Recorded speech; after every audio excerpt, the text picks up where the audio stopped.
Hello दोस्तों, स्वागत है आपका हमारी नई वीडियो में। तो हम यहाँ आज साउंड जो फिजिक्स का टॉपिक है, जो सिलेबस में भी मेंशन है, उसके हम यहाँ इंपॉर्टेंट क्वेश्चंस को देखेंगे जो UK triple S C science exams के लिए काफ़ी महत्वपूर्ण है। तो आइए शुरू करते हैं। तो जैसे हमारे क्वेश्चन है इसमें कि दोलन जो होता है यानी ऑसिलेशन या वाइब्रेशन जो होता है एक पिंड का संचलन करता है, यानी एक मास का संचलन करता है। संचलन मतलब मूव, तो मूव करता है मास को। तो ये जो हमारा है ये पूरी तरह से सही है। और किसी पिंड का अपनी माध्य स्थिति से अधिकतम विस्थापन यानी जो अपनी मीन पोजीशन से मैक्सिमम डिस्प्लेसमेंट होता है वो हमारा एम्पलीट्यूड कहलाता है। तो दूसरी दोनों कथन हमारे सही हैं। इसे हम समझ सकते हैं कैसे सही है। जैसे ये हमारे कोई है और यहाँ से हमने कोई बॉडी करी है और इसको हम ऑसिलेशन करवा रहे हैं। तो जो ये पोजीशन होगी इसकी मीन पोजीशन होगी, और जो ये होगी इसकी मैक्सिमम पोजीशन होंगी। ये दो मैक्सिमम पोजीशन, तो मैक्सिमम पोजीशन को ही हम एम्पलीट्यूड बोलते हैं। अपनी मीन पोजीशन से जो उसका मैक्सिमम डिस्प्लेसमेंट होता है वो हमारा एम्पलीट्यूड कहलाता है। और इसमें मास हो रहा है, यही मूव कर रहा है, तो संचलन हो रहा है इसका। तो दोनों स्टेटमेंट हमारी पूरी तरह से सही हैं। ये हमारा ऑसिलेशन कहलाता है। और जो एक सेकंड में जितने वो ऑसिलेशन करेगा उसे हम उसकी फ्रीक्वेंसी बोलते हैं। उसे उसकी फ्रीक्वेंसी या आवृत्ति बोलते हैं। इस फ्रीक्वेंसी को ही आवृत्ति बोलते हैं। और जो इसका मात्रक होता है वो हर्ट्ज होता है। तो बाकी ये वही लिखा है जो मैंने समझा है। शरीर द्वारा दोलनों की संख्या को दोलन की आवृत्ति करते हैं, यानी एक सेकंड में जितने ऑसिलेशन करेगा वो उसकी फ्रीक्वेंसी होगा। यह समय अवधि का पारस्परिक है, यानी जो टाइम पीरियड एक सेकंड में जितने ऑसिलेशन करेगा वो हमारी आवृत्ति होगी। और एक सेकंड में कितना टाइम ले रहा है ऑसिलेशन करने में उसे हम टाइम पीरियड बोलते हैं। और जो टाइम पीरियड होता है वो 1/f होता है, यानी फ्रीक्वेंसी का वो 1/, होता है। और यहीं से अगर हम फ्रीक्वेंसी निकालेंगे तो वो 1/t होगा। ये रिलेशन काफ़ी बार पूछा जाता है, तो इम्पोर्टेंट है। फिर अगला है, निम्नलिखित में से क्या सही सुमेलित है। हमें स्टेटमेंट दिए गए हैं और बताना है कि कौन सा सही नहीं है। तो कौन से सही हैं। तो जो हमारी श्रव्य ध्वनि यानी जो हमारी ऑडिबल वॉइस होती है या जो साउंड होती है वो 20 हर्ट्ज से 20,000 हर्ट्ज तक होती है, यानी 20 हर्ट्ज से 20 किलो हर्ट्ज तक होती है। तो ये का बिल्कुल सही है। ये जो हम सुन सकते हैं वो उसकी आवृत्ति इतनी होती है, फ्रीक्वेंसी इतनी होती है।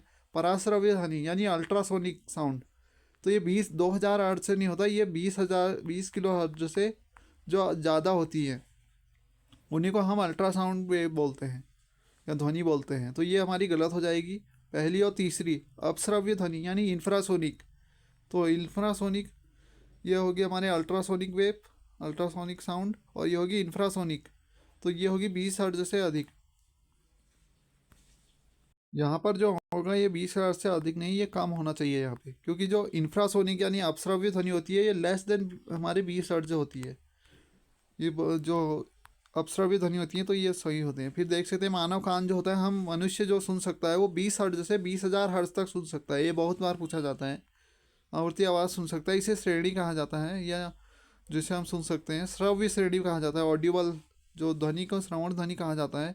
और 20,000 हर्ट्ज से अधिक आवृत्ति ध्वनि को पराश्रव्य ध्वनि यानी जो अल्ट्रासाउंड या अल्ट्रासोनिक वेव होती है उन्हें कहा जाता है। और 20 हर्ट्ज से कम आवृत्ति की ध्वनि का अपश्रव्य ध्वनि कहा जाता है। तो ये इंपॉर्टेंट है। फिर अगला देखेंगे, ध्वनि प्रदूषण की निम्नलिखित में से कौन सा प्रभाव है। तो जो हमारा साउंड पॉल्यूशन होता है इससे हमारी श्रवण शक्ति इस पर काफ़ी प्रभाव पड़ता है, यानी हमारी सुनने की जो क्षमता होती है उससे क्षति हो जाती है। फिर तो तेज और कठोर ध्वनि को शोर कहा जाता है। विभिन्न प्रकार की अवांछनीय तेज ध्वनि के कारण होने वाली गड़बड़ी को ध्वनि प्रदूषण कहा जाता है। और ध्वनि प्रदूषण के हानिकारक प्रभाव जैसे श्रवण शक्ति हो जाती है, सुनने में कमी, नींद में कमी के कारण थकान आ जाती है, उच्च रक्तचाप हाई ब्लड प्रेशर हो जाता है, चिंता हो जाती है, स्ट्रेस। तो ये काफ़ी इंपॉर्टेंट है। फिर अगला देखेंगे, किसी ध्वनि तरंग की आवृत्ति जो है हमारी वी है और आवर्तकाल टी है, तो इनके बीच में कौन सा संबंध होगा। आवृत्ति एन होगा, तो इसके जो बीच में जो संबंध होता है एन इक्वल्स टू 1/t होता है, हमने पहले भी देख लिया है। आवृत्ति 1/, आवर्तकाल होती है, यानी frequency is equals to one by time period. फिर अगला, ध्वनि तरंगे में यात्रा नहीं कर सकती हैं। जो हमारी साउंड वेव होती हैं ये हमारी लॉन्गिट्यूडनल वेव होती हैं। लॉन्गिट्यूडनल वेव या मैकेनिकल वेव या यांत्रिक तरंगे, लॉन्गिट्यूडनल वेव, इन्हीं को बोला जाते हैं। और इन्हें जब प्रोपेगेशन करने के लिए इन्हें एक मीडियम की आवश्यकता होती है। तो वायु एक मीडियम है, पानी मीडियम है, स्टील मीडियम है, लेकिन जो निर्वात है या वॉक्यूम है ये कोई मीडियम नहीं है। इसलिए यहाँ जो हमारी साउंड वेव है ये ट्रैवल नहीं कर सकती हैं। तो इसका राइट आंसर सी होगा। फिर है निम्नलिखित में से कौन सा असत्य है। ध्वनि तरंगे कौन सी तरंगे बताना है, तो हमने पहले भी देख दिया है। तो ध्वनि तरंगे असत्य बताना है। तो दाब तरंगे भी बोलते हैं, अनुदैर्ध्य तरंगे, यांत्रिक तरंगे। तो विद्युत चुंबकीय तरंगे यानी इलेक्ट्रोमैग्नेटिक वेव ये नहीं होते हैं। इलेक्ट्रॉनिक वेव जो हमारी लाइट वेव होती हैं, एक्सरे वेव, ये सब हमारी इलेक्ट्रोमैग्नेटिक वेव हैं। तो ये विद्युत चुंबकीय नहीं होंगे, बाकी ये तीनों सही हैं। अनुदैर्ध्य, लॉन्गिट्यूडनल, यांत्रिक, मैकेनिकल, और ये प्रेशर वेव। तो ध्वनि एक यांत्रिक तरंग है, ना कि विद्युत चुंबकीय तरंग। ध्वनि के संचरण के लिए माध्यम की जरूरत होती है, मीडियम चाहिए, इसलिए ध्वनि एक यांत्रिक तरंग है यानी मैकेनिकल वेव है। ध्वनि का संचरण वायु अथवा गैसों के केवल अनुदैर्ध्य तरंगों के रूप में होता है, जबकि ठोसों एवं द्रव में अनुप्रस्थ तथा अनुदैर्ध्य दोनों प्रकार की तरंगों द्वारा ध्वनि ऊर्जा का संचरण संभव होता है। निम्नलिखित में से कौन सा ध्वनि तरंग की विशेषता नहीं है। तो घनत्व इसकी विशेषता नहीं है। समय अवधि यानी टाइम पीरियड, फ्रीक्वेंसी, ये सब इसकी विशेषताएं हैं। आयाम, एम्पलीट्यूड, मोशन, ध्वनि मोशन भी करती है, मतलब जो हम इसमें मोशन होता है, साउंड वेव प्रोपेगेट करती है।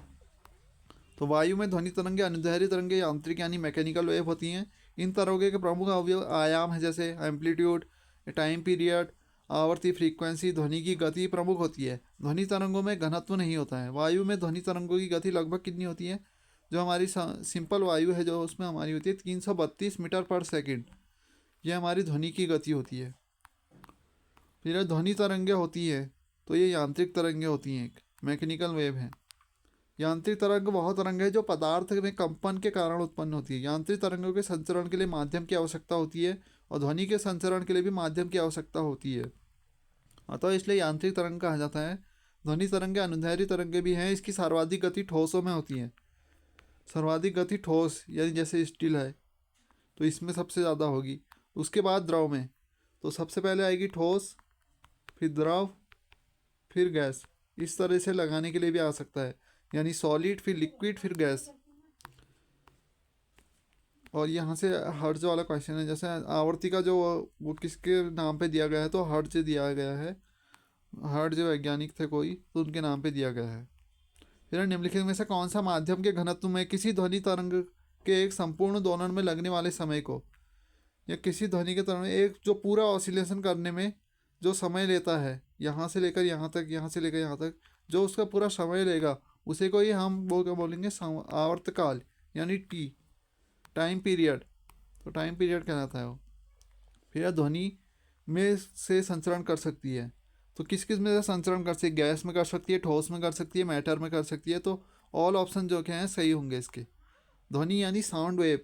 तो ध्वनि एक प्रकार की यांत्रिक तरंग है, मैकेनिकल वेव है। ध्वनि के संचरण के माध्यम की आवश्यकता होती है, जैसे ठोस, द्रव, gas, solid, liquid, gas, plasma, अर्थात सभी द्रव्यों में ध्वनि का संचरण संभव है, किंतु निर्वात में संचरण संभव नहीं है। वायु अथवा गैसों में ध्वनि का संचरण केवल यांत्रिक अनुदैर्ध्य तरंगों के रूप में संभव है। अनुदैर्ध्य का मतलब यहाँ से लॉन्गिट्यूडनल वेव है, और यांत्रिक मैकेनिकल वेव। तो ध्वनि के संचरण के लिए आवश्यक माध्यम अवस्था में होना चाहिए, तो ये डी इन सभी में ट्रैवल कर सकती है। और इसमें जो सबसे ज़्यादा इसकी स्पीड होती है वो ठोसों में होती है। फिर ध्वनि गमन नहीं कर सकती है, तो अभी भी देखा था हमने, निर्वात में नहीं कर सकती है। ये बाकी वही है जो हमने पहले पढ़ लिया है। फिर निम्नलिखित की भिन्नता के कारण संपीड़न और विरलीकरण उत्पन्न होते हैं। तो ये हवा के प्रेशर के कारण होते हैं। जहाँ पर ज़्यादा प्रेशर होगा वहाँ पे संपीड़न होता है, जहाँ पे कम प्रेशर होगा वहाँ पे विरलन होता है या विरलीकरण होता है। संपीड़न को हम कंप्रेशन बोलते हैं। तो समझ सकते हैं इस तरीके से वेव चलती है, जो लॉन्गिट्यूडनल वेव आगे पीछे ऑसिलेशन करती हैं। ये जो हमारी साउंड वेव होती हैं, ये किसके कारण होते हैं, हवा के प्रेशर ऑफ एयर, इसके कारण होता है संपीड़न और विरलन। जब किसी ध्वनि स्रोत में वायु में ध्वनि उत्पन्न की जाती है, तो वह ध्वनि वायु में तेजी से गति करती है, तब वायु में संपीड़न तथा विरलीकरण की एक श्रेणी बन जाती है। यही संपीड़न तथा विरलन ध्वनि तरंग बनाते हैं। जो माध्यम वायु से होकर संचरित होते हैं, संपीड़न उच्च दाब का क्षेत्र है तथा विरलन निम्न दाब का क्षेत्र है। अतः हवा के दबाव की भिन्नता के कारण ही संपीड़न तथा विरलीकरण उत्पन्न होते हैं। ध्वनि की तीव्रता नापी जाती है, तो ये डेसिबल में नापी जाती है, डीबी। ध्वनि की तीव्रता डेसिबल में नापी जाती है। अनुदैर्ध्य। फिर है ध्वनि तरंग की आवर्ती मापने की इकाई है, तो हर्ट्ज है। हर्ट्ज में नापते हैं आवर्ती को। ध्वनि एक प्रकार का कंपन या विक्षोभ है जो किसी ठोस, द्रव, गैस से होकर संचारित होती है। ध्वनि तरंग निर्वात में गमन नहीं कर सकती। आवर्ती के अनुसार हर्ट्ज में नापते हैं इसे। इन्हें ध्वनि तरंग में क्या एक है, तो वो यांत्रिक तरंगे हैं, यांत्रिक और अनुदैर्ध्य यानी लॉन्गिट्यूडनल। ध्वनि अनुदैर्ध्य यांत्रिक तरंगे, अनुदैर्ध्य तरंगे कण के चलने की अनुदिश या समांतर गति करती हैं, इस तरीके से उसमें मोशन होता है, ऑसिलेशन। और ये तरंगे तीनों माध्यम ठोस, द्रव, गैस में चल सकती हैं। निम्नलिखित में से कौन सा निर्वात में यात्रा नहीं कर सकती है, तो वो ध्वनि नहीं कर सकती। और जो प्रकाश की चाल होती है वो निर्वात में सबसे अधिक होती है, 3 × 10⁸ मीटर पर सेकेंड। ये हमारी लाइट की स्पीड है। जब ध्वनि हवा के माध्यम से गुजरती है तो हवा के कण क्या करते हैं, तो ये तरंग प्रसार की दिशा में कंपन करते हैं। जैसे हमारी वेव इधर को जा रही है, तो जो इसके पार्टिकल होंगे ये भी इसके पैरेलल में ऑसिलेशन करेंगे, इस तरीके से ऑसिलेशन करेंगे, आगे पीछे आगे पीछे। जब ध्वनि हवा के माध्यम से गुजरती है तो हवा के कण तरंग प्रसार की दिशा में कंपन करते हैं। ध्वनि एक यांत्रिक तरंग है जिसके संचरण के लिए माध्यम की आवश्यकता होती है। फिर मनुष्यों के लिए ध्वनि का श्रव्य परास है, यानी जो ऑडियोबल रेंज है वो लगभग कितनी है, तो 20 हर्ट्ज से 20,000 हर्ट्ज तक है, हमने पहले भी देखा है। फिर निम्नलिखित में से कौन सा ग्रीक अक्षर तरंग दैर्ध्य को निरूपित करता है, तो वो लैम्डा करता है। v=n लैम्डा होता है हमारा, जहाँ v वेलोसिटी होती है, लैम्डा हमारी जो वेवलेंथ होती है, और n जो होती है ये हमारी फ्रीक्वेंसी होती है। और जो लैम्डा की जो यूनिट होती है वो क्या होती है, मीटर होती है, ये मीटर में नापते हैं। इसे हम इस तरीके से समझ सकते हैं, जैसे ये कोई हमारी वेव है, तो ये यहाँ से लेकर यहाँ तक जितनी a से लेकर b तक जितनी दूरी तय करती है उसी को हम लैम्डा बोलते हैं। और a से लेकर अगर ये c है तो ac को हम λ/2 कहेंगे, या अर्ध तरंग कह लेंगे, अर्ध तरंग दैर्ध्य। फिर बिल्कुल मंद श्रव्य ध्वनि की तीव्रता स्तर क्या है, तो 0 होगा ऑफिशियली। ध्वनि की तीव्रता का मान डेसिबल में किया जाता है। यदि कोई मंद श्रव्य यानी जो साइलेंट है पूरा, तो उसकी जो हमारी तीव्रता होगी यानी जो इंटेंसिटी होगी वो 0 dB होगी। मनुष्यों के लिए मानक ध्वनि स्तर कितना होता है, 60 dB। 60 dB जो मानक ध्वनि होता है स्तर। मनुष्यों के लिए ध्वनि की श्रव्य सीमा हमने देख लिया है, तो 20 हर्ट्ज से 20,000 हर्ट्ज तक होती है। फिर मनुष्य बहुत ऊंची ध्वनि सहन नहीं कर सकता है, वह उच्चतम ध्वनि स्तर क्या है जो मनुष्य सहन कर सकता है, तो वो 100 dB तक मैक्सिमम जो सहन कर सकता है वो 100 dB तक कर सकता है। और अभी हमने देखा था मानक कितना है, जो मानक है उसका वो है लगभग 60 dB है, यानी 60 डेसिबल तक मानक है। जो स्टैंडर्ड वैल्यू है वो 60 dB है, और जो हम मैक्सिमम कर सकते हैं वो हमारी 100 dB है। तो विश्व जो WHO के अनुसार ही 45 dB ध्वनि मनुष्य के लिए सर्वोत्तम होती है।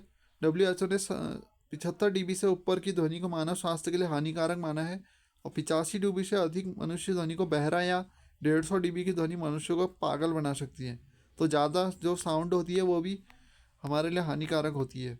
तो जो मैक्सिमम हमें याद रखना है वो 60 हर्ट्ज जो हमारी स्टैंडर्ड है, और 100 हर्ट्ज से ज़्यादा नहीं सुन सकता है, अगर उससे सुनेगा तो पागल हो जाएगा। फिर अगला है हमारा श्रवणीय रेंज से नीचे आवृत्तियों की साथ ध्वनि तरंगों को क्या बोला जाता है, तो उसे इंफ्रासोनिक बोला जाता है, यानी अपश्रव्य तरंगे बोला जाता है। ध्वनि श्रवणी परिसर ऑडिबल रेंज वाली ध्वनि तरंगे 20 हर्ट्ज से नीचे वाली को इंफ्रासोनिक साउंड वेव बोलते हैं, और जो 20 किलो हर्ट्ज से ऊपर की होती हैं उन्हें हम अल्ट्रासाउंड वेव बोलते हैं, अल्ट्रासोनिक। तो ये डैश की आवृत्ति मनुष्य के लिए श्रव्य नहीं है, तो कौन सी होगी, ये 20,000 हर्ट्ज से अधिक है, तो 22,000 हर्ट्ज जो होगी ये हमारी अल्ट्रासोनिक वेव में आएगी, और ये से मनुष्य नहीं सुन सकता है। फिर हमारा हवा में ध्वनि का वेग लगभग कितना होता है, तो वैसे तो 332 होता है, लेकिन ये ऑप्शन के अकॉर्डिंग 330 सबसे नियरेस्ट है, तो इसे याद रखेंगे। v=n लैम्डा होता है, ये इसके लिए फॉर्मूला है। फिर एक ध्वनि तरंग जो है 3.5 किलो हर्ट्ज की आवृत्ति और इसकी तरंग दैर्ध्य दी गई है, 700 मीटर की दूरी तय करने में कितना समय लगेगा। पहले हम यहाँ से वेलोसिटी निकाल लेंगे, v=n लैम्डा होता है हमारा, तो यहाँ रख देंगे वैल्यू की, तो n जो है हमारा वो 3500 हर्ट्ज हो जाएगा, हम किलो हर्ट्ज को ऐसे लिख देंगे, और लैम्डा जो है हमारी 0.1 है, 0.1 है, तो इन्हें जब हम मल्टीप्लाई करेंगे तो पॉइंट से एक इधर आ जाएगा, 350 मीटर पर सेकेंड इसकी वेलोसिटी आ जाएगी। अब हमें टाइम निकालना है, तो टाइम होता है वो होता है हमारा डिस्टेंस अपॉन स्पीड, डिस्टेंस हमारी 700 है और ये हमारा 350 निकल के आई है वेलोसिटी या स्पीड। तो इससे हम काट देंगे तो ये 2 सेकंड लगभग टाइम आ जाएगा। तो ये सिंपल हमारे जो न्यूमेरिकल है ये आ सकते हैं। फिर अगला देखेंगे, जिनकी आवृत्ति 20 हर्ट्ज से कम होती है वो क्या कहलाती हैं। तो हमने पहले भी देखा है वो कहलाती हैं अपश्रव्य ध्वनि यानी इंफ्रासोनिक। जिनकी ध्वनि 20,000 हर्ट्ज से अधिक होती है वो क्या बोला जाती है, पराश्रव्य ध्वनि यानी अल्ट्रासोनिक। ध्वनि का वेग किसके बराबर होता है, तो v=n/λ होता है। तो पहला सही हो जाएगा। किसी ध्वनि तरंग के निम्न अभिलक्षण होते हैं। तो ये क्या होंगे, ये सभी होंगे। एम्पलीट्यूड होता है, उसमें फ्रीक्वेंसी होती है, वेव होती है यानी वेलोसिटी होती है। फिर ये ध्वनि की चाल प्रकाश की चाल से क्या है, तो बहुत कम है। प्रकाश की चाल जो होती है वो 3 × 10⁸ मीटर पर सेकेंड है और इसकी 332 है। तो काफ़ी का इनमें बहुत बड़ा डिफरेंस है इनमें। फिर हर्ट्ज किसका मात्रक है, तो वह आवृत्ति का है, फ्रीक्वेंसी। प्रकाश विद्युत प्रभाव यानी जो प्रकाश विद्युत प्रभाव होता है हमारे किसने खोजा था, यानी जो लाइट इलेक्ट्रिक जो ये बोल सकते हैं प्रकाश विद्युत प्रभाव, ये हमारे आइंस्टीन ने खोजा था, अल्बर्ट आइंस्टीन ने। फिर धातुओं के पिंडों के अंदर बारीक दरारों या छिद्रों का पता लगाने के लिए किसका प्रयोग किया जाता है, तो ये पराश्रव्य तरंगों का प्रयोग किया जाता है यानी अल्ट्रासोनिक वेव का प्रयोग किया जाता है। निम्नलिखित में से ध्वनि की चाल किस में माध्यम में अधिक होगी, तो ये होती है ठोसों में अधिक होती है, फिर हमारे द्रव्यों में होगी, फिर गैसों में। सोनार से हम किस तरंग का प्रयोग करते हैं, तो पराश्रव्य तरंगों का प्रयोग करते हैं। जो सोनार होता है ये इसी का यूज़ होता है इसमें, जो समुद्र में वो उसका पता लगाने के लिए, किसी वस्तु का पता लगाने के लिए इसका यूज़ होता है। फिर हमारा, यदि आपको एक क्षीण ध्वनि को प्रबल ध्वनि में बदलना है तो आवश्यक परिवर्तन इसकी किस में करना होगा, तो इससे एम्पलीट्यूड बढ़ाना होगा। यानी कोई बहुत छोटी हमारी ध्वनि है, कम सुनाई दे रही है, तो उसे हमारा एम्पलीट्यूड बढ़ाना होगा, तो उससे ज़्यादा सुनाई देगी। फिर हमारा, अनुप्रस्थ तरंगों के दो निकटतम श्रृंगों के बीच की दूरी क्या कहलाती है, तो वो तरंगदैर्घ्य बोलती है। अनुप्रस्थ तरंगे हमने देखा था, ये श्रृंग हो गया, तो ये ऐसे याद रख सकते हैं इसे। तो डी होगा, हमने पहले भी देखा है तरंगदैर्घ्य होता है जो। फिर अनुदैर्घ्य तरंगों में कण के माध्यम में दोलन की दिशा होती है, तो ये होती है हमारी बी। हमने देखा था तरंग दिशा के समांतर होती है, अगर वेव इधर को जा रही तो ऑसिलेशन भी इधर इसी के पैरेलल में होंगे। फिर अगला हमारा, 25 डिग्री सेल्सियस पर विभिन्न माध्यमों में ध्वनि की चाल के बारे में निम्नलिखित में से कौन सा कथन सही या गलत है, तो ये हमें बताना है। तो जो इसका होगा ऑप्शन सी, केवल बी सही है। वायु में जो होती है 332 होती है और जल में जो होती है लगभग 1498 या 1500 मीटर पर सेकेंड होती है। 1498 होती है जो स्टैंडर्ड है, तो 1498 इसकी पानी में होती है। बाकी और भी देख सकते हैं हम, ध्वनि की चाल जो 1498 पानी में होती है और जो वायु में 332 होती है। हाइड्रोजन में इसकी होती है 1269, समुद्री जल में 1533, कांच में जो होती है 5640 मीटर पर सेकेंड। तो इसमें जो हम देख सकते हैं सबसे ज़्यादा अभी कांच में है इसमें, क्योंकि ठोसों में सबसे ज़्यादा होती है, फिर द्रव में। ध्वनि का प्रसार में अधिकतम होता है, तो हमने पहले भी देखा है ठोस में सबसे ज़्यादा होता है। तो ध्वनि का प्रसार ठोस में अधिकतम होता है। ध्वनि का वह लक्षण जिसके कारण ध्वनि मोटी या पतली सुनाई दे पड़ती है, इसे हम तारत्व बोलते हैं, पिच। फिर ध्वनि का तारत्व आवर्ती पर निर्भर करता है, यानी जो तारत्व होता है वो आवर्ती पर निर्भर करता है। तो ये भी पूछा जाता है कि किसी की आवाज़ भारी और पतली होती है किसके कारण होती है, तो ये तारत्व के कारण ही होती है। फिर लड़की की आवाज़ मच्छरों का भिनमाना आदि तारत्व का अधिक होता है, इनका तारत्व अधिक होता है। जिनकी आवाज़ पतली होती है उनका तारत्व अधिक होता है। लड़कों की आवाज़ मेढकों का टट्टाना आदि तारत्व कम होना होता है। अगर तारत्व कम होगा तो आवाज़ मोटी होगी। फिर निम्नलिखित में से किस ध्वनि तरंग की तरंगदैर्घ्य सर्वाधिक लंबी होगी, तो हमने जानते हैं जो हमारी एन होता है वो इसके रिवर्सली प्रोपोर्शनल होता है, यानी जिसकी जो वेवलेंथ ज़्यादा होगी उसकी आवर्ती कम होगी। हमें तरंगदैर्घ्य सबसे ज़्यादा बतानी, तो सबसे कम जिसकी होगी आवृत्ति यानी फ्रीक्वेंसी जिसकी कम होगी उसकी वेवलेंथ सबसे ज़्यादा होगी। तो पहला कथन इसका सही होगा। 100 हर्ट्ज की आवृत्ति वाली तरंगदैर्घ्य सबसे अधिक लंबी होगी। किसी कण के एक पूरे चक्कर या कंपन में के समय में तरंग जितनी दूरी तय करता है उसे तरंगदैर्घ्य कहते हैं, यानी एक चक्कर में जितनी दूरी तय करेगा। और तरंग द्वारा आगे बढ़ने की दर को तरंग चाल कहते हैं। सभी विद्युत चुंबकीय तरंगें अनुप्रस्थ तरंगें होती हैं। इलेक्ट्रोमैग्नेटिक वेव जो होती हैं सब हमारी हमारी अनुप्रस्थ तरंगें होती हैं, यानी ट्रांसवर्स वेव होती हैं। अनुप्रस्थ तरंगों की तरंगदैर्घ्य लगभग 10⁻14 -14 से 10⁻4 मीटर तक होती है। मानव मस्तिष्क में ध्वनि की अनुगूंज कितनी देर तक कायम रहती है? तो 0.1 सेकेंड तक कायम रहती है। अगर हमारे माइंड में मानव मस्तिष्क में ध्वनि की अनुगूंज 0.1 सेकेंड तक कायम रहती है, और ध्वनि स्रोत के समाप्त हो जाने के बाद भी ध्वनि की गूंज का कायम रहना अनुसरण कहलाता है। सिनेमा हॉल में अनुरंजन तथा प्रतिध्वनि को रोकने के लिए ध्वनि अवशोषक पदार्थ का प्रयोग किया जाता है, जिसे हमारा एकॉस्टिक पदार्थ कहते हैं। और ध्वनि अवशोषक पदार्थ जो कॉर्क जो होता है सबसे होता है, ये हमारी साउंड को एब्जॉर्ब कर लेते हैं, मोटा खुरदरी दीवार, प्लाईवुड। और V equals to N lambda यहाँ भी पूछा है, तो V equals to N lambda option C सही होगा। ध्वनि की आवर्ती एन, तरंगदैर्घ्य लैम्डा और चाल V के संबंध ये होता है। तरंग द्वारा आगे बढ़ने की दर को तरंग चाल कहते हैं, यानी वेव स्पीड बोलते हैं। इसे V से प्रदर्शित करते हैं, यानी जो वेव होती है किस स्पीड से हमारी प्रोपिगेट कर रही है उसे हम तो जो वेव स्पीड बोलेंगे। V equals to N lambda. ए जो होता है तरंग का वेग V, N equals to 1/T। अनुप्रस्थ तरंगों में शंख और गर्तों का निर्माण होता है, जबकि अनुदैर्घ्य तरंगों में जो होता है संपीड़न और विदलन होता है। फिर है हमारा विभिन्न माध्यमों में 25 डिग्री पर जो ध्वनि की गति के संदर्भ में निम्नलिखित में से कौन सा विधान सत्य होगा?